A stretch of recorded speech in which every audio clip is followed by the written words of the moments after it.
Radhe Radhe everyone. जय Shri Krishna. This is Monali Krishna. जैसा कि मैंने आपसे कहा था, आज से हम श्रीमद् भगवद गीता जी का पहला अध्याय शुरू कर रहे हैं और इस अध्याय का नाम है कुरुक्षेत्र के युद्ध स्थल में सैन्य निरीक्षण। यानी कि जब महाभारत का युद्ध शुरू होता है उस समय पर दोनों सेनाएं कैसी व्यवस्थित हैं, सेनाओं में कौन कौन है और आपस में एक दूसरे को आमने सामने देख कर किनका कैसा रिएक्शन था, ये हम इस चैप्टर में जानेंगे। पहला श्लोक है, मैं हिंदी में पढ़ रही हूँ। धृतराष्ट्र ने कहा, हे संजय, धर्मभूमि कुरुक्षेत्र में युद्ध की इच्छा से एकत्र हुए मेरे तथा पांडु के पुत्रों ने क्या किया। धृतराष्ट्र यहाँ पर कौरवों के पिता हैं और स्पेसिफिकली अगर सभी के एक नॉलेज के लिए बताना चाहूँ, हालांकि हम सब जानते हैं बट फिर भी हो सकता है कि कुछ ऐसे लिसनर्स होंगे जो इसको फर्स्ट टाइम सुन रहे हैं। तो जो राजा दुर्योधन थे, अर्जुन और दुर्योधन में मुख्यतः हम ये जानते हैं कि महाभारत का युद्ध हमेशा फिल्माया जाता है, बताया जाता है, क्योंकि वो इसके मुख्य पात्र हैं। तो जो दुर्योधन थे, राजा दुर्योधन, उनके पिता थे धृतराष्ट्र और अर्जुन जो थे, 5 पांडव जो थे, उनके पिता थे पांडु। और धृतराष्ट्र और महाराज पांडु दोनों आपस में भाई थे। तो यहाँ पर जो धृतराष्ट्र हैं संजय से पूछते हैं कि ये जो धर्मभूमि कुरुक्षेत्र है वहाँ पर युद्ध की इच्छा से एकत्र हुए मेरे तथा पांडु के पुत्रों ने क्या किया। संजय जो हैं वो धृतराष्ट्र के सलाहकार हैं, सारथी भी रहे हैं, उनके शिष्य भी रहे हैं, उनके प्रति काफ़ी समर्पित थे और इनको दिव्य दृष्टि प्राप्त थी। ये एक स्थान पर रहकर दूसरे स्थान पर क्या चल रहा है ये देख सकते थे और स्पेसिफिकली ये जो स्पेशल पावर्स थी इनको ये जो महाभारत का युद्ध हो रहा था उसको देखने के लिए इनको प्राप्त थी। तो धृतराष्ट्र ने पूछा कि वहाँ पर क्या चल रहा है, क्या हो रहा है, लेकिन यहाँ पर आप एक शब्द नोटिस कीजिएगा, मेरे तथा पांडु के पुत्रों ने क्या किया। यहाँ पर राजा धृतराष्ट्र के शब्द ही बता रहे हैं कि वो कितना अलग फील करते थे अपने बच्चों के लिए, थोड़ा स्पेशल, और महाराज पांडु के पुत्रों को बिल्कुल अलग थलग सा। आपको यहाँ शब्दों से ही समझ में आ जाएगा, एक बार फिर से सुनिएगा। हे संजय, धर्मभूमि कुरुक्षेत्र में युद्ध की इच्छा से एकत्र हुए मेरे तथा पांडु के पुत्रों ने क्या किया। अपने भाई के बच्चों को वो इनडायरेक्टली बोल रहे हैं कि पांडु के पुत्रों ने क्या किया। ये कहीं ना कहीं एक इनडायरेक्ट कोरिलेशन आपको बता ही रहा है कि कैसा व्यवहार रहा होगा पांडु पुत्रों के प्रति पूरे कुरुवंश का। आगे है श्लोक नंबर 2। संजय ने कहा, हे राजन, पांडु पुत्रों द्वारा सेना की व्यूहरचना देखकर राजा दुर्योधन अपने गुरु के पास गया और उसने ये शब्द कहे। संजय उनको बताते हैं कि जैसे ही दुर्योधन ने पांडु पुत्रों के द्वारा जो व्यूहरचना, जो दूसरी सेना में जो पूरी पांडु पुत्रों को देखा, व्यूहरचना को देखा, तो उन्होंने अपने गुरु द्रोणाचार्य के पास गए और उन्होंने ये शब्द कहे, हे आचार्य, पांडु पुत्रों की विशाल सेना को देखें जिसे आपके बुद्धिमान शिष्य द्रुपद के पुत्र ने इतने कौशल से व्यवस्थित किया है। वो गुरु द्रोणाचार्य के पास जाते हैं दुर्योधन और कहते हैं कि पांडु पुत्रों की विशाल सेना को देखिए गुरुजी, और आचार्य आप उनकी पूरी सेना को देखिए, और इस सेना को सुसज्जित किसने किया है, आप ही के बुद्धिमान शिष्य द्रुपद के पुत्र धृष्टद्युम्न ने इसको बहुत अच्छे से अपने कौशल से व्यवस्थित किया है। इस सेना में भीम तथा अर्जुन के समान युद्ध करने वाले अनेक वीर धनुर्धर हैं, यथा महारथी युयुधान, विराट तथा द्रुपद। यहाँ पर दुर्योधन उनको बताते हैं कि भीम और अर्जुन काफ़ी ज़्यादा स्ट्रॉन्ग काइंड ऑफ कंटेंडर थे। अपोजिट जो भी दोनों सेनाओं में से जो अपोजिट सेना थी उसमें वो बहुत अच्छे से जानते थे कि भीम और अर्जुन को परास्त करना बहुत ज़्यादा मुश्किल है, और उन्हीं से कंपेयर करके वो बाकी के भी योद्धाओं के नाम ले रहे थे ताकि दूसरे योद्धाओं को भी कोई लाइटली ना ले, उनको पता चल सके कि ये भी महारथी हैं, वो भी अपने अपने एक लेवल पे काफ़ी अच्छे कंटेंडर हैं और इनसे भी काफ़ी अच्छा तगड़ा मुकाबला इनको आगे करना पड़ सकता है। तो वो उनके नाम लेते हैं, कई और राजाओं के नाम बताते हैं। जैसे श्लोक नंबर 5 में वो कह रहे हैं कि इनके साथ ही धृष्टकेतु, चेकितान, काशीराज, पुरुजित, कुंती भोज तथा शैब्य जैसे महान शक्तिशाली योद्धा भी हैं। पराक्रमी युधामन्यु, अत्यंत शक्तिशाली उत्तमौजा, सुभद्रा का पुत्र तथा द्रौपदी के पुत्र, ये सभी महारथी हैं। किंतु हे ब्राह्मण श्रेष्ठ, आपकी सूचना के लिए मैं अपनी सेना के उन नायकों के विषय में बताना चाहूँगा जो मेरी सेना को संचालित करने में विशेष रूप से निपुण हैं। अब दुर्योधन ने ये तो बता दिया था कि दूसरी सेना में कौन कौन है, एक एक नॉर्मल कैलकुलेशन करके कि जो जो उनको लगा कि हाँ इनके बारे में बताना चाहिए, उनके कुछ नाम उन्होंने अपने गुरु द्रोणाचार्य को बताया। और साथ साथ ये भी बताया कि जो सुभद्रा के पुत्र हैं, द्रौपदी के पुत्र हैं, जो उम्र में बहुत छोटे थे, फिर भी यहाँ पर जो दुर्योधन हैं वो उनके लिए महारथी शब्द का इस्तेमाल कर रहे हैं। यानी कि वो ये बता रहे हैं कि बच्चों को भी आप बच्चा ना समझें, ये भी अपने आप में अच्छे खासे शक्तिशाली योद्धा हैं। फिर जब उन्होंने पांडुपुत्रों की सेना के बारे में बताया कौन कौन है, तब वो ये भी बता रहे हैं अपने कन्फर्मेशन के लिए कि अब हमारी सेना में कौन कौन है आप ये भी जान लें। तो वो उनको बताते हैं कि मेरी सेना में स्वयं आप हैं, यानी कि गुरु द्रोण हैं, द्रोणाचार्य हैं, भीष्म पितामह हैं, कर्ण हैं, कृपाचार्य हैं, अश्वत्थामा, विकर्ण तथा सोमदत्त का पुत्र भूरिश्रवा आदि हैं, जो युद्ध में सदैव विजयी रहे हैं। वो यहाँ पर ये भी बताना चाह रहे हैं कि स्पेशली इस बात पे वो फोकस डाल रहे हैं कि हमारी सेना में जो लोग हैं वो हमेशा से विजयी ही रहे हैं, हारे ही नहीं है कभी। तो कॉन्फिडेंस बूस्ट अप करने के लिए वो ये कह रहे हैं। ऐसे अन्य अनेक वीर भी हैं जो मेरे लिए अपना जीवन त्याग करने के लिए उद्यत हैं। वे विविध प्रकार के हथियारों से सुसज्जित हैं और युद्ध विद्या में निपुण हैं। यानी कि वो यहाँ पर ये बता रहे हैं कि हमारे पास, हमारी जो सेना में हमारे जो फाइटर्स हैं वो अपने आप में बहुत अलग अलग हथियारों के साथ में हैं और हर किसी की अपनी एक डिफरेंट क्वालिटी है और सब युद्ध विद्या में निपुण है, यानी कि ऐसा कोई नहीं है जो कमज़ोर हो। हमारी शक्ति अपरिमेय है और हम सब पितामह द्वारा भली भांति संरक्षित हैं, जबकि पांडवों की शक्ति भीम द्वारा भली भांति संरक्षित होकर भी सीमित है। दुर्योधन यहाँ पर ये जानते थे कि जो भीष्म पितामह हैं, जब तक वो जिंदा हैं तब तक युद्ध खत्म नहीं होगा। तो वो कहीं ना कहीं ये भी जानते थे कि भीष्म पितामह को ये वरदान था कि जब तक वो खुद नहीं चाहेंगे तब तक उनकी मृत्यु नहीं होगी। तो वो बहुत ओवर कॉन्फिडेंस में रहते थे धृतराष्ट्र। और ऑब्वियसली हर किसी की एक आदत होती है ना कि अपने विरोधी पक्ष को थोड़ा कमज़ोर आंक लेते हैं। तो यहाँ पर भीष्म के नाम पर कहीं ना कहीं ओवर कॉन्फिडेंस फील कर रहे थे दुर्योधन। और उन्होंने ये कहा कि भले ही हमारी जो अपोजिट टीम है, जो अपोजिट सेना है पांडवों की, वहाँ पर उसका संरक्षण भीम द्वारा किया जा रहा है, लेकिन फिर भी वो सीमित है। वो क्योंकि कई बार उन्होंने भगवान श्री कृष्ण ने उसको अलग अलग तरीक़ों से समझाने की कोशिश की थी दुर्योधन को कि वो स्वयं कौन है, और उन्होंने उनको दर्शन भी दिए थे, लेकिन वो बोलते हैं ना जड़ बुद्धि, वो समझते नहीं थे उस समय पे। तो दुर्योधन अपने ही ईगो में रहते थे। तो अगेन वो, उनको अभी भी ये ध्यान नहीं है कि सामने परब्रह्म है उनके। तो वो ओवर कॉन्फिडेंस में बोल रहे हैं कि भाई जो अर्जुन की सेना है, पांडवों की जो सेना है, वो भीम द्वारा अच्छे से भले ही संरक्षित है, लेकिन फिर भी सीमित ही संरक्षित है, ना कि उनको कहीं ना कहीं चांसेस दिख रहे हैं कि ये लोग युद्ध जीत जाएंगे। अतएव सैन्य व्यूह में अपने अपने मोर्चों पर खड़े रहकर आप सभी भीष्म पितामह को पूरी पूरी सहायता दें। अब चूँकि इनकी बात सब लोग सुन रहे थे दुर्योधन की, तो वो अपने सारे जो भी सेना में इनके साथ युद्ध के लिए खड़े थे उन सबको बोलते हैं कि आप सब बढ़िया अपने अपने मोर्चों पर खड़े रहें और भीष्म पितामह को पूरी पूरी सहायता दें।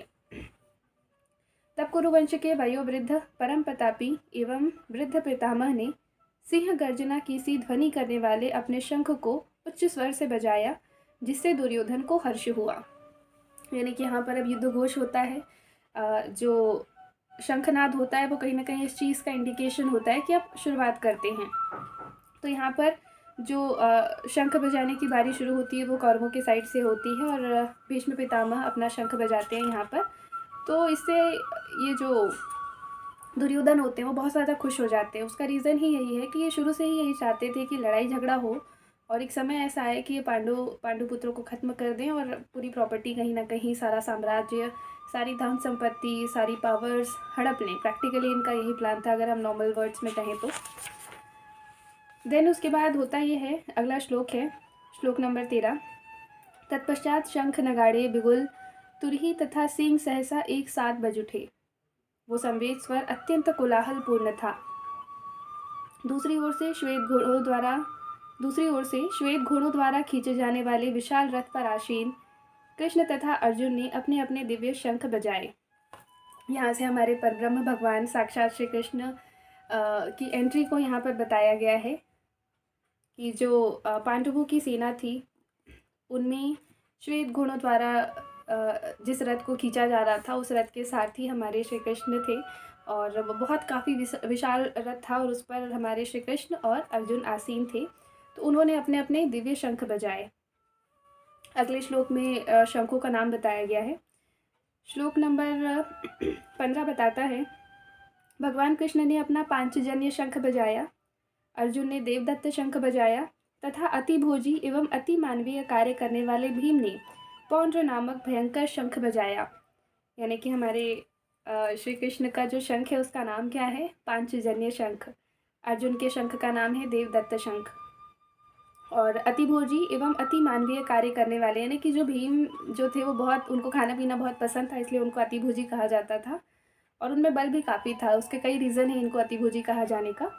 और अति मानवीय कार्य करते थे, यानी कि ऐसा नहीं कि बल था तो उनमें हृदय नहीं था या भावनाएं नहीं थी। बिल्कुल जैसे माँ का प्रेम होता है ना, वैसे ही भीम उतने ही करुणामयी थे। तो उनका जो शंख था उसका नाम था पौंड्र, और भयंकर आवाज़ होती थी इन शंखों की।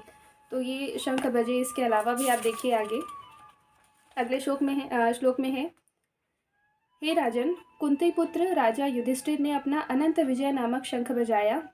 राजा युधिष्ठिर पांडु पुत्रों में सबसे बड़े पुत्र थे, इनके बड़े भाई थे, और इसीलिए इनको धर्मराज युधिष्ठिर कहा जाता था। हमेशा धर्म से चलते थे, झूठ बोलते ही नहीं थे। मतलब बाकी चीज़ें तो बहुत दूर की हैं, इनको असत्य कहना ही पसंद नहीं था, वो बोलते ही नहीं थे कुछ भी क्यों ना हो जाए। तो आप देखिएगा कि आगे कैसे बीच में एक चेंज लेकर आया जाता है जिसमें इनसे कुछ कहलवाया जाता है। वो महाभारत की स्टोरी में आपको और अच्छे से क्लियर हो जाएगा। तो यहाँ पर अब चूँकि बात निकली तो मैं बता देती हूँ। जब युद्ध चल रहा था ना, तो एक घटना ऐसी आई थी जहाँ पर कुछ ऐसा कहना ज़रूरी था जिससे कि गुरु द्रोण कहीं ना कहीं इमोशनली डिसबैलेंस हो जाए। तो वहाँ पर सबको पता था कि ये ना किसी की बात पे ट्रस्ट नहीं करेंगे क्योंकि युद्ध चल रहा है। तो उस समय पे राजा युधिष्ठिर से बोलने के लिए ऑलरेडी प्लान कर लिया गया था कि ये अगर बोलेंगे तो वो मान जाएंगे गुरु द्रोणाचार्य, क्योंकि युधिष्ठिर तो झूठ बोलते ही नहीं थे। और चूँकि वो झूठ नहीं बोलते थे ना, इसलिए उस समय पे सिचुएशन ऐसी फ्रेम कर दी गई थी कि जो उनको भी कहने में झूठ ना लगे लेकिन वो सच भी ना हो। तो अश्वत्थामा मारा गया, ये उनसे बुलवाया गया था, जहाँ पर एक हाथी के बारे में कहा गया था कि ये अश्वत्थामा है, और उनको लगा कि उनके पुत्र अश्वत्थामा चले गए हैं। तो वहाँ से वो थोड़े इमोशनली डिसबैलेंस हो जाते हैं, जो कि युद्ध में आगे मदद करता है। ये बहुत बड़ी स्टोरी है, तो अभी हम फिलहाल इस पॉइंट पर आते हैं। तो जो राजा युधिष्ठिर थे उन्होंने अपना अनंत विजय नामक शंख बजाया, और जो नकुल और सहदेव थे उन्होंने अपने अपने सुघोष और मणिपुष्पक शंख बजाए। महान धनुर्धर काशीराज, परम योद्धा शिखंडी, धृष्टद्युम्न, विराट, अजेय सात्यकी, द्रुपद, द्रौपदी के पुत्र तथा सुभद्रा के महाबाहु पुत्र आदि सबों ने अपने अपने शंख बजाए। इन विभिन्न शंखों की ध्वनि कोलाहल पूर्ण बन गई, जो आकाश तथा पृथ्वी को शब्दायमान करती हुई धृतराष्ट्र के पुत्रों के हृदयों को विदीर्ण करने लगी। यानी कि जब ये सारे शंख एक साथ बज उठे ना, तो डर गए जो कौरव थे, बेसिकली धृतराष्ट्र के जो पुत्र थे, उनको कहीं ना कहीं एक उनका कॉन्फिडेंस हिला हुआ सा नजर आया। उस समय हनुमान से अंकित ध्वजा लगे रथ पर आसीन पांडुपुत्र अर्जुन अपना धनुष उठाकर तीर चलाने के लिए उद्यत हुए। हे राजन, धृतराष्ट्र के पुत्रों को व्यूह में खड़ा देखकर अर्जुन ने श्री कृष्ण से ये वचन कहे। अब यहाँ से आपकी मेन स्टोरी स्टार्ट होती है। यहाँ देखिए कि एक बात का ध्यान रखिएगा, यहाँ पर रथ पर हनुमान जी का एक ध्वज लगा हुआ है। ये इस चीज़ को भी इंडिकेट करता है कि स्वयं साक्षात भगवान श्री कृष्ण ही श्री राम भी हैं, और उन्हीं के साथ में हनुमान हमेशा ही रहते हैं, और युद्ध में उनका भी एक अपना रोल था। तो जैसे ही अर्जुन अपनी तीर चलाने के लिए उद्यत होते हैं, यानी कि जैसे ही वो अपना धनुष बाण उठाते हैं, तो उस समय पर संजय उनको बता रहे हैं कि हे राजन, धृतराष्ट्र के पुत्रों को व्यूह में खड़ा देखकर अर्जुन ने श्री कृष्ण से ये वचन कहे। अर्जुन अभी भी उनको अपना भाई ही मानते थे, तो उन्होंने देखा कि भाई ये तो मेरे ही अपने ही लोग हैं। तो अब यहाँ से अर्जुन कहते हैं, ये है आपका श्लोक नंबर 21 और 22। अर्जुन ने कहा, हे अच्युत, कृपा करके मेरा रथ दोनों सेनाओं के बीच ले चलें जिससे मैं यहाँ उपस्थित युद्ध की अभिलाषा रखने वालों को और शस्त्रों की इस महान परीक्षा में जिनसे मुझे संघर्ष करना है उन्हें देख सकूं। वो ये देखना चाहते थे अर्जुन की कौन कौन है यहाँ पर जो मुझसे लड़ने के लिए आए हुए हैं। मुझे उन लोगों को देखने दीजिए जो यहाँ पर धृतराष्ट्र के दुर्बुद्धि पुत्र दुर्योधन को प्रसन्न करने की इच्छा से लड़ने के लिए आए हुए हैं। संजय ने कहा, हे भरतवंशी, धृतराष्ट्र को कह रहे हैं संजय, हे भरतवंशी, अर्जुन द्वारा इस प्रकार संबोधित किए जाने पर भगवान कृष्ण ने दोनों दलों के बीच में उस उत्तम रथ को लाकर खड़ा कर दिया। तो जैसे ही अर्जुन ने श्री कृष्ण से कहा ना कि आप मुझे दोनों सेनाओं के बीच में ले चलिए, मैं देखना चाहता हूँ कि कौन कौन है जो यहाँ पर युद्ध की इच्छा से आए हुए हैं, दुर्योधन की ओर से लड़ने के लिए आए हुए हैं, दुर्योधन के लिए हमसे लड़ने के लिए आए हुए हैं, हमसे युद्ध करने के लिए आए हुए हैं, मुझे उनको देखना है। तो वो जैसे ही कहते हैं श्री कृष्ण अपना रथ दोनों सेनाओं के बीच में ले जाकर खड़ा कर देते हैं।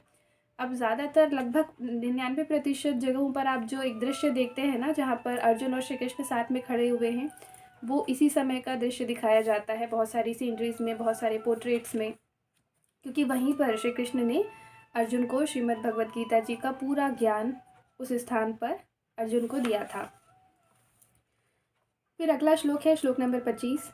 भीष्म, द्रोण तथा विश्व भर के अन्य समस्त राजाओं के सामने भगवान ने कहा कि हे पार्थ, यहाँ पर एकत्र सारे कुरुओं को देखो। अब यहाँ से श्री कृष्ण अपनी बात कहना शुरू करते हैं श्लोक नंबर 25 से। भीष्म, द्रोण तथा विश्व भर के अन्य समस्त राजाओं के सामने भगवान ने कहा कि हे पार्थ, यहाँ पर एकत्र सारे कुरुओं को देखो। अर्जुन ने वहाँ पर दोनों पक्षों की सेनाओं के मध्य में अपने चाचा, ताऊओं, पितामहों, गुरुओं, मामाओं, भाइयों, पुत्रों, पौत्रों, मित्रों, ससुरों और शुभचिंतकों को भी देखा। यानी कि एक तरह से इनके सारे रिश्तेदार ही अपोजिट पक्ष में अर्जुन को नज़र आते हैं। जब कुंती पुत्र अर्जुन ने मित्रों तथा संबंधियों की इन विभिन्न श्रेणियों को देखा तो वो करुणा से अभिभूत हो गया और इस प्रकार बोला। ऑब्वियसली जब कोई ऐसी सिचुएशन आती है ना कि जहाँ आप अपने जिन लोगों से हमेशा से प्रेम करते आए हैं उन्हीं के समक्ष आपको खड़े होकर लड़ना पड़े, वो सिचुएशन सोचिए कैसी होती है। और ये तो पूरा युद्ध है जहाँ पर या तो केवल जीत है या तो कंप्लीट पराजय है, यहाँ से बीच का कोई रास्ता नहीं होता है। तो ऑब्वियसली अर्जुन भी यहाँ पे काफ़ी ज़्यादा इमोशनल हुए और अपने संबंधियों को, मित्रों को देखकर उन्होंने बहुत दया से, करुणा से दुखी होकर इस प्रकार वो बोले। अर्जुन ने कहा, हे कृष्ण, इस प्रकार युद्ध की इच्छा रखने वाले अपने मित्रों तथा संबंधियों को अपने समक्ष उपस्थित देखकर मेरे शरीर के अंग काँप रहे हैं और मेरा मुंह सूखा जा रहा है। ये सिचुएशन आप रिलेट कर सकते हैं कि एंड मोमेंट पे जब युद्ध शुरू होने वाला है उस समय पे जब अर्जुन अपने ही परिवारजनों को, अपने ही मित्रों को देखते हैं तो उनको कैसा लग रहा होगा। अर्जुन में और दुर्योधन में बहुत अंतर था। कहीं ना कहीं जो दुर्योधन थे वो बहुत ज़्यादा लालची प्रवृत्ति के, बहुत ज़्यादा क्रूर, निर्दयी थे, लेकिन अर्जुन ऐसे नहीं थे, बिल्कुल अपोजिट थे, पूरे दैवी गुणों से संपन्न थे। आगे आप देखेंगे आने वाले अध्यायों में। तो ऑब्वियसली उनके मन में जो दया और करुणा का भाव था ये बहुत लाजमी था। आगे वो कहते हैं कि मेरा सारा शरीर कांप रहा है, मेरे रोंगटे खड़े हो रहे हैं, मेरा गांडीव धनुष मेरे हाथ से सरक रहा है और मेरी त्वचा जल रही है। एंजाइटी की सिचुएशन है ये कि एक्सेप्ट नहीं कर पा रहे वो सिचुएशन को कि अब इन्हीं लोगों से लड़ाई लड़नी है जिनके लिए मैं जीता था। मैं यहाँ अब और अधिक खड़ा रहने में असमर्थ हूँ, मैं अपने को भूल रहा हूँ और मेरा सिर चकरा रहा है। हे कृष्ण, मुझे तो केवल अमंगल के कारण दिख रहे हैं। अर्जुन को उस समय पे गीता जी का ज्ञान तो था ही नहीं, तो उनको ये लग रहा था ना कि अब सब खत्म होने वाला है, तो उनको यही लग रहा था कि अब तो सब बुरा ही बुरा होने वाला है। आगे वो कहते हैं, हे कृष्ण, इस युद्ध में अपने ही स्वजनों का वध करने से न तो मुझे कोई अच्छाई दिखती है और न मैं उससे किसी प्रकार की विजय, राज्य या सुख की इच्छा रखता हूँ। उनको ये लग रहा था कि वो अपने लोगों को मारेंगे और अब वो अगर मार रहे हैं तो उनको बदले में कोई राज्य मिलेगा या कोई सुख मिलेगा। मतलब उनको ऐसा लग रहा था कि जब वो इनको मारेंगे तो इनको कुछ मिलने वाला है। तो वो यहाँ पर यही कहना चाह रहे हैं कि किसी चीज़ के बदले मैं अपनों को क्यों मारूं। तो एक कन्फ्यूजन वाली स्थिति यहाँ पर है अर्जुन के मन में। वो आगे कहते हैं कि हे गोविंद, हमें राज्य सुख अथवा इस जीवन से क्या लाभ, क्योंकि जिन सारे लोगों के लिए हम उन्हें चाहते हैं वे ही इस युद्ध भूमि में खड़े हैं। हे मधुसूदन, जब गुरुजन, पितृगण, पुत्रगण, पितामह, मामा, ससुर, पौत्रगण, साले तथा अन्य सारे संबंधी अपना अपना धन एवं प्राण देने के लिए तत्पर हैं, तो मेरे समक्ष खड़े हैं, तो फिर मैं इन सबको क्यों मारना चाहूँगा, भले ही वे मुझे क्यों न मार डालें। हे जीवों के पालक, मैं इन सबों से लड़ने को तैयार नहीं हूँ, भले ही बदले में मुझे तीनों लोग क्यों न मिलते हों। इस पृथ्वी की तो बात ही छोड़ दें, भला धृतराष्ट्र के पुत्रों को मारकर हमें कौन सी प्रसन्नता मिलेगी।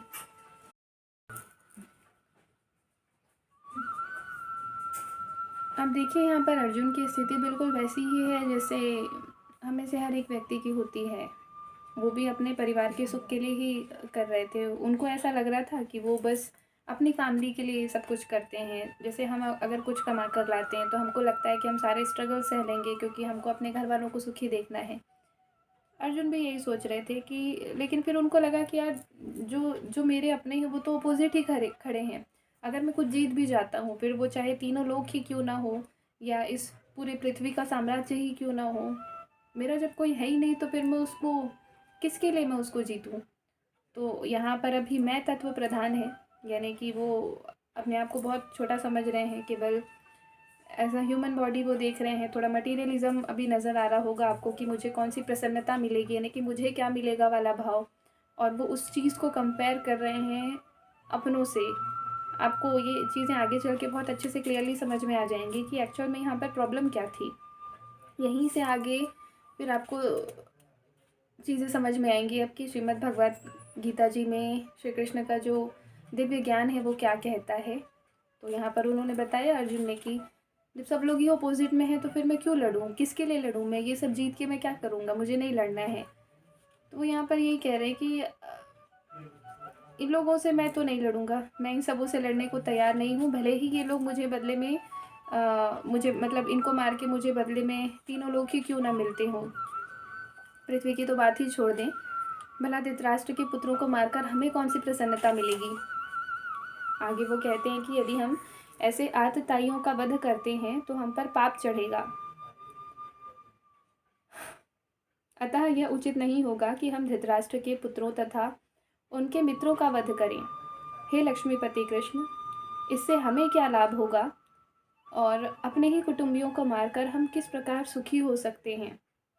यहाँ पर आप कुछ शब्द नोटिस कीजिएगा। यहाँ पर यहाँ पर एक वर्ड यूज़ किया गया है आतताई, जो दूसरों को दुख देते हैं। एक शॉर्ट टर्म में अगर हम समझना चाहें साधारण वर्ड्स में, तो जो लोग दूसरों को त्रास करते हैं, दुखी देते हैं, वो कौरवों के बारे में यहाँ पर इस तरह से शब्दों का इस्तेमाल करके बता रहे हैं कि भले ही मुझे पता है कि ये लोग कहीं ना कहीं क्रूर हैं, निर्दयी हैं, तो भी अगर हम इनको मार देते हैं तो हम पर पाप चढ़ेगा। जैसे हम लोग आपस में जब भी कोई काम करते हैं तो एक विचार आता है ना कि ये अच्छा काम है तो इससे पुण्य मिलेगा, ये बुरा काम है तो इससे पाप लगेगा। तो अभी ना ये पुण्य और पाप के बीच में ही असमंजस में है। जब कान्हा जी आगे कृष्ण जी आपको सब समझाएंगे तो आपको क्लियर होगा कि पाप और पुण्य से ऊपर भी कुछ होता है। वो आपको आगे नेक्स्ट चैप्टर में देखने के लिए मिलेगा। तो यहाँ पर अर्जुन कह रहे हैं कि अगर इनको मारेंगे तो हम पर पाप चढ़ेगा। और अगेन यहीं पे फिर वो पूछ रहे हैं कि हमको क्या लाभ होगा। जो एक हर किसी के मन में क्वेश्चन आता है ना, हमको क्या बेनिफिट है अगर हम कुछ कर रहे हैं तो अगेन यहाँ पर वही क्वेश्चन उनके मन में भी आया कि अगर हम इतना बड़ा कोई सेक्रीफाइस कर रहे हैं तो हमको क्या लाभ हो रहा है उसका, हम अपने ही कुटुंबियों को मार के कैसे खुश रह लेंगे। तो आगे बोलते हैं, ये श्लोक 36, 37, 38 है, 36, 37 और अगला है 38, साथ में पढ़ रहे हैं हम। हे जनार्दन, यद्यपि लोभ से अभिभूत चित्त वाले ये लोग अपने परिवार को मारने या अपने मित्रों से द्रोह करने में कोई दोष नहीं देखते, किंतु हम लोग जो परिवार के विनष्ट होने में अपराध देख सकते हैं, ऐसे पाप कर्मों में क्यों प्रवृत्त हों। यहाँ पर इन्होंने स्पेशली दो टर्म्स यूज़ किए हैं, एक तो पिछले श्लोक में उनको कहा था कि हे लक्ष्मीपति कृष्ण, क्योंकि उस समय पे सब लोग जानते थे कि भगवान विष्णु ही भगवान कृष्ण है, और इसीलिए उन्होंने यहाँ पर इनको लक्ष्मीपति कहकर संबोधित किया था। और यहाँ पर वो कह रहे हैं हे जनार्दन, ये भी श्री कृष्ण का ही नाम है। तो उनको कहते हैं कि भले ही ये लोग बहुत लालच के कारण हमसे लड़ने आए हैं, लेकिन हम लोग इनके जैसे नहीं हैं। हम लोग को पता है कि अपने परिवार से द्रोह नहीं करना चाहिए। तो जब हम जानते हैं कि अपने ही परिवार से द्रोह करना या दुश्मनी रखना पाप होता है, तो हम क्यों करें ये काम? हम तो इसमें अपराध देख सकते हैं ना कि गलत है ये, अपने परिवार में ऐसा कौन करता है। ऑब्वियसली हर किसी के मन में यही चीज़ आती है। कुल का नाश होने पर सनातन कुल परंपरा नष्ट हो जाती है, और इस तरह शेष कुल भी अधर्म में प्रवृत्त हो जाता है। ये हालांकि काफ़ी डीप टॉपिक है, बट इसको शॉर्ट में आप ऐसे ही समझ लीजिए कि जो एक कुल परंपरा चल रही होती है ना, उसमें कहीं ना कहीं कुछ विशेष प्रकार के जो गुण होते हैं वो स्कूल में आगे ट्रांसफॉर्म होते जाते हैं। जैसे एग्जाम्पल के लिए, अगर कोई योद्धा हैं तो उनके बच्चों में भी आपको वो शौर्य नज़र आएगा। तो शॉर्ट फॉर्म में आप इसको ऐसा ही समझ लीजिए कि वो यही कहना चाह रहे हैं कि जो एक पॉजिटिव वाइब्स हैं, जो पॉजिटिव एनर्जी हैं, जो अच्छे गुण हैं, अगर हमारा ये कुल ही नहीं रहेगा तो फिर हमारी ये जो परंपरा है वो आगे कैसे चलेगी। कुल का नाश होने पर सनातन कुल परंपरा नष्ट हो जाती है, और इस तरह शेष कुल भी अधर्म में प्रवृत्त हो जाता है, क्योंकि उनके कुल के बारे में बताने के लिए आगे तो कोई रहेगा ही नहीं ना। तो कुछ भी हो जाए, उनका ये मतलब था कि हमारे कुल के जो लोग हैं ना, उनको नष्ट नहीं करना चाहिए हमको। आगे वो बोलते हैं हे कृष्ण, जब कुल में अधर्म प्रमुख हो जाता है तो कुल की स्त्रियां दूषित हो जाती हैं, और स्त्रीत्व के पतन से हे वृष्णिवंशी अवांछित संतानें उत्पन्न होती हैं। ऑब्वियसली यहाँ पर कोई इस चीज़ को आज के समय में माने या ना माने, लेकिन जो स्त्री की पवित्रता होती है ना, वो जो जन्म लेने वाला बच्चा होता है ना, उसके गुणों को काफ़ी ज़्यादा प्रभावित करती है। और अगर स्त्री मतलब अगर स्त्री में गुण सद्गुण नहीं है तो कहीं ना कहीं उस बच्चे में भी आपको वो चीज़ें नज़र आएंगी। अगर यहाँ पर यही सारी चीज़ें बताई गई हैं कि अगर ये कुल परंपरा विनष्ट होती है तो फिर आगे आने वाली जो संतानें हैं ना, उनमें भी जो कुल के गुण थे ना वो नज़र नहीं आएंगी। फिर अवांछित संतानों की वृद्धि से निश्चय ही परिवार के लिए तथा पारिवारिक परंपरा को विनष्ट करने वालों के लिए नारकीय जीवन उत्पन्न होता है। ऐसे पतित कुलों के पुरखे पितर लोग गिर जाते हैं, क्योंकि उन्हें जल तथा पिंड दान देने की क्रियाएं समाप्त हो जाती हैं। ये बहुत सही चीज़ कहीं ना कहीं वो पूछ रहे थे एक जनरल वे में कि आप इसको ना आज के समय से मैच करके देखिएगा। आज की जनरेशन में ऐसे कितने बच्चे हैं जिनको ये पिंडदान या अपने पितरों के बारे में या पिता शब्द का अर्थ भी पता हो। जनरली आज का जनरेशन ऐसा है ना कि अगर कोई चला जाता है परिवार से तो लोग कुछ दिन याद करते हैं, फिर ऐसा मान लेते हैं कि वो अब है ही नहीं। बट ऐसा होता नहीं है कि कोई गया तो वो ख़त्म हो गया। अब आगे आगे हम देखेंगे कि केवल शरीर नष्ट होता, आत्मा तो वैसे भी रहती ही है। और आपका उनसे रिलेशन कैसा भी रहा हो आपके पूर्वजों से, अब चूंकि वो अपने एक आदि दिव्य स्वरूप में आ जाते हैं ना, तो उनको सब कुछ क्लियरली नज़र आता है। उनका पास्ट प्रेजेंट फ्यूचर, आपका पास्ट प्रेजेंट फ्यूचर, तो भले ही बीच में कोई नाराज़गी हो या ना हो, प्रेम हो या ना हो, उनको आपसे प्रेम फील होता है, उनको आपके लिए दुख होता है, और आप उनको कहीं ना कहीं प्रभावित करते हैं। तो वो यहाँ पर यही कह रहे हैं कि अगर अवांछित संतानों की वृद्धि होती है तो निश्चय ही ये जो परंपराएं होती हैं पितरों के लिए वो तो नष्ट हो जाएंगी। तो फिर हमारे जो पितर हैं वो निम्न लोकों की ओर जाएंगे, वो आगे की ओर नहीं बढ़ेंगे। बहुत बहुत मतलब ऐसा नहीं है कि बस किसी की डेथ हो गई तो वो चले गए और अब आगे कोई उनका कोई ट्रैवल नहीं होगा। कई अलग अलग लोकों में वो आगे फॉरवर्ड होते जाते हैं। और अब चूँकि उनके पास तो हमारे जैसा शरीर नहीं होता कि हम यहाँ पे अब वो कुछ कर्म कर पाए, तो हम उनके अब जो नई पीढ़ी होते हैं ना, हमारे कर्मों से उनको मोक्ष तक की प्राप्ति हो सकती है। तो एक शॉर्ट में वो यही बोलना चाह रहे हैं कि अगर ये कुल परंपरा नष्ट हो जाती है तो फिर ऐसा नहीं कि केवल ये हमारी फैमिली जो सामने अपोजिट खड़ी है उसी को नेगेटिवली इम्पैक्ट होगा, आने वाली जनरेशन भी नेगेटिवली इम्पैक्ट होगी, और जो हमारे पुरखे हैं, जो हमारे पितर हैं, उनको भी नेगेटिव इम्पैक्ट इसका झेलना पड़ेगा, नकारात्मक प्रभाव। फिर वो आगे बोलते हैं अर्जुन कि जो लोग कुल परंपरा को विनष्ट करते हैं और इस तरह अवांछित संतानों को जन्म देते हैं, उनके दुष्कर्मों से समस्त प्रकार की सामुदायिक योजनाएं तथा पारिवारिक कल्याण कार्य विनष्ट हो जाते हैं। ऑब्वियसली, क्योंकि अब वो लोग उस नॉलेज को लेकर आगे नहीं बढ़ रहे हैं जो उनकी फैमिली पहले लेकर चलती थी। अब वो सही रास्ते पर नहीं जा रहे, अब उनको जो करना है वो वैसा कर रहे हैं, फिर वो चाहे वो रास्ता सही हो या गलत हो। लेकिन ये चीज़ कहीं ना कहीं यही बता रही है कि अगर फैमिली में कोई बड़े इंसान रहते हैं जो अपने कुछ रिचुअल्स को, अपने कुछ कुल के नॉलेज को आगे लेकर जाते हैं, तो वो चीज़ें आगे प्रसारित होती हैं। बट अगर अब वही नहीं है और अवांछित संतानें हैं, तो फिर मतलब हर चीज़ ऐसी हो जाएगी कि जैसा प्रैक्टिकली पहले अच्छे से इम्प्लीमेंटेशन चलता था, अब ऐसा नहीं चल पाएगा। तो वो कहीं ना कहीं आगे की भी सोच रहे हैं यहाँ पर अर्जुन कि आगे क्या होगा। आगे वो बोल रहे हैं, हे प्रजापालक कृष्ण, मैंने गुरु परंपरा से सुना है कि जो लोग कुल धर्म का विनाश करते हैं वे सदैव नरक में वास करते हैं। तो उन्होंने ये सब कहा अर्जुन ने श्री कृष्ण से। फिर आगे कृष्ण देखिएगा क्या बोल रहे हैं अर्जुन यहाँ पर। ओह, कितने आश्चर्य की बात है कि हम सब जघन्य पाप कर्म करने के लिए उद्यत हो रहे हैं। राज्य सुख भोगने की इच्छा से प्रेरित होकर हम अपने ही संबंधियों को मारने पर तुले हैं। अब यहाँ पे वो काफ़ी ज़्यादा इमोशनल हो गए हैं अर्जुन, और वो अपने क्रक्स पर, यहाँ पर अपने कंक्लूजन पर पहुँचे कि हम लोग राज्य सुख पाने के लिए ऐसा कर रहे हैं। तो ये भी काफ़ी ज़्यादा छोटे दृष्टिकोण से देख रहे हैं। बोलते हैं ना कि हर एक घटना के पीछे एक बिगर पिक्चर होती है जो हर किसी को नहीं दिखती है। तब आगे आने वाले अध्यायों में श्री कृष्ण उनको समझाएंगे कि आप बहुत, मतलब ये केवल आउटपुट देख रहे हैं यहाँ पर। आउटपुट यानी कि उसका रिजल्ट क्या होगा। ऑब्वियसली अगर युद्ध जीत जाते हैं तो इनको लग रहा है कि राज्य का सुख मिलेगा, तो यहाँ पे आउटपुट देख रहे हैं।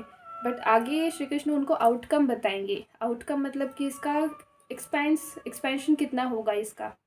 कान्हा जी को पता है कि युद्ध केवल राज्य सुख के लिए नहीं हो रहा है, ये तो एक जनरल आउटपुट है, आउटकम बहुत बड़ा है इसका, यानी कि धर्म स्थापना। तो वो आगे उनको समझाएंगे। अभी तो फिलहाल अभी अर्जुन जी के पास ही अपनी बात रखने का मौका है। तो वो ये कह रहे हैं कि कितने आश्चर्य की बात है कि हम सब लोग जघन्य पाप कर्म करने के लिए उद्यत हो रहे हैं। हम सब मतलब बहुत घृणित पाप करने जा रहे हैं, और राज्य सुख भोगने के लिए, राज्य सुख भोगने की इच्छा से प्रेरित होकर हम अपने ही संबंधियों को मारने पर तुले हैं। तो यदि, अब वो आगे कह रहे हैं अर्जुन कि यदि शस्त्रधारी धृतराष्ट्र के पुत्र मुझ निहत्थे तथा रणभूमि में प्रतिरोध न करने वाले को मारें तो ये मेरे लिए श्रेयस्कर होगा। अब इनको लग रहा है कि भाई राज्य मटेरियलिज्म में और फैमिली में मैं अपनी फैमिली को चुन लूँ, तो अब भले ही वो लोग मुझे मार दें, मैं शस्त्र नहीं उठाऊँगा, मैं रणभूमि में एकदम निहत्था खड़ा रहूँगा। और अगर ऐसे में वो लोग मुझ पर आक्रमण करते हैं, मुझे मार भी देते हैं, तो मेरे लिए ये चीज़ श्रेयस्कर रहेगी कि मैंने अपने फैमिली को नहीं मारा। मैं भले ही निहत्था मर गया, लेकिन he is satisfied in this situation. तो वह ऐसा बोलते हैं कि यदि शस्त्रधारी धृतराष्ट्र के पुत्र मुझ निहत्थे तथा रणभूमि में प्रतिरोध न करने वाले को मारें तो ये मेरे लिए श्रेयस्कर होगा। और फिर संजय ने कहा, युद्ध भूमि में इस प्रकार कहकर अर्जुन ने अपना धनुष तथा बाण एक ओर रख दिया और शोक संतप्त चित्त के साथ रथ के आसन पर बैठ गया। तो यहाँ पर संजय धृतराष्ट्र को बता रहे हैं कि ऐसा ऐसा हुआ। अर्जुन ने बोला कि भाई मैं तो युद्ध नहीं करूँगा, और अपने धनुष और बाण को अपने रथ पर रख दिया और एकदम ज़्यादा दुखी होकर अपने रथ पर बैठ गए। और मतलब वो अब इनका टेम्परेरी डिसीजन था कि नहीं नहीं नहीं, मैं अपनी फैमिली से नहीं लड़ूंगा। अपने तीर धनुष उन्होंने साइड में रख दिया और बैठ गए अपने रथ पे। तो यहाँ पे हमारा पहला अध्याय संपूर्ण होता है। और अगला जो अध्याय है वो है अध्याय 2, गीता का सार। बहुत बड़ा अध्याय है ये, क्योंकि पूरी गीता का सार इसमें है। और इस अध्याय को जब आप समझ लेते हैं ना, तो फिर आगे के अध्याय आपको बहुत आसान लगने लगेंगे, क्योंकि उन्हीं का डिस्क्रिप्शन है यहाँ पर। तो हमने देखा कि कैसे पहले पूरे अध्याय में अर्जुन और दुर्योधन आमने सामने आते हैं। दुर्योधन कैसे लड़ने के लिए बहुत ज़्यादा एक्साइटेड हैं कि हम तो लड़ेंगे, हम तो इनको हरा देंगे, हम बहुत पावरफुल हैं, हमारी सेना में ये हैं वो हैं। और आप यहाँ पर देखिए अर्जुन की भावनाएं कैसे उसमें पूरे दैवीय गुण हैं। उसको सामने भले ये लोग कितना भी बचपन से उनको कितना भी त्रास दिए हों, उनको जलाने की कोशिश हुई है, उनको उनकी फैमिली को जहर देने की कोशिश हुई है, जो कुछ भी जितना भी मैक्स को इमेजिन कर सकता है ना आज के समय में, उससे कहीं कहीं ज़्यादा ये लोग इम्प्लीमेंट कर चुके थे पांडवों के ऊपर। उसके बाद भी अर्जुन के मन में करुणा थी कि ये मेरे भाई हैं, ये मेरे फैमिली है, मैं कैसे इनके साथ में युद्ध करूं। और ये जो पूरा असमंजस था, उसके बाद वो एक बार तो हथियार उठा लेते हैं कि अब मैं युद्ध करूंगा, लेकिन फिर जैसे ही अपने लोगों को सामने देखते हैं, श्री कृष्ण को कहते हैं कि मेरा रथ आप बीच में ले चलिए ताकि मैं देखूं मुझे किन से युद्ध करना है। और फिर जब वो अपने ही लोगों को देखते हैं तो इमोशनली कहीं ना कहीं डिसबैलेंस हो जाते हैं। देन फाइनली अपना धनुष और बाण अपने रथ पर रख के बैठ जाते हैं। अब फिर यहाँ से जो अध्याय 2 है ना, वहाँ से गीता का सार आपको मिलेगा। अब यहाँ पे आप देखिएगा श्री कृष्ण आपको कैसे समझाते हैं, क्योंकि अर्जुन को जो समझाना था वो तो उन्होंने उस समय पे समझा ही दिया। ये आज जो गीता जी हमारे पास उपलब्ध है ना, ये गीता का सार, ये गीता जी हमारे लिए है। इसको समझिएगा, ये आपका पूरा जीवन बदलेगा यहाँ से। तो उम्मीद है आपको ये अध्याय पसंद आया होगा। ऑब्वियसली श्रीमद् भगवद गीता जी साक्षात परब्रह्म भगवान श्री कृष्ण की वाणी है, तो यहाँ पर पसंद और नापसंद का सवाल नहीं है। लेकिन हाँ, बस सवाल इतना ही है कि मेरी पूरी कोशिश रही है कि आपको समझ में आई हो चीज़ें, बातें, घटनाक्रम। और एक मेरा छोटा सा प्रयास था। आप सबके प्यार से, आप सबके आशीर्वाद से आगे और सुधार की कोशिश रहेगी। और पूरी उम्मीद है कि आपको ये अध्याय समझ में आया होगा। अगला अध्याय हम गीता का जो सार है वो हम अध्याय 2 आगे कल कंटिन्यू करेंगे नेक्स्ट वीडियो में। हो सकता है कि उसको हमें अलग अलग पार्ट्स में बनाना पड़े, तो आप अपने अपने अकॉर्डिंग समय निकाल कर सुनिएगा और समझिएगा। जय श्री कृष्णा। राधे राधे।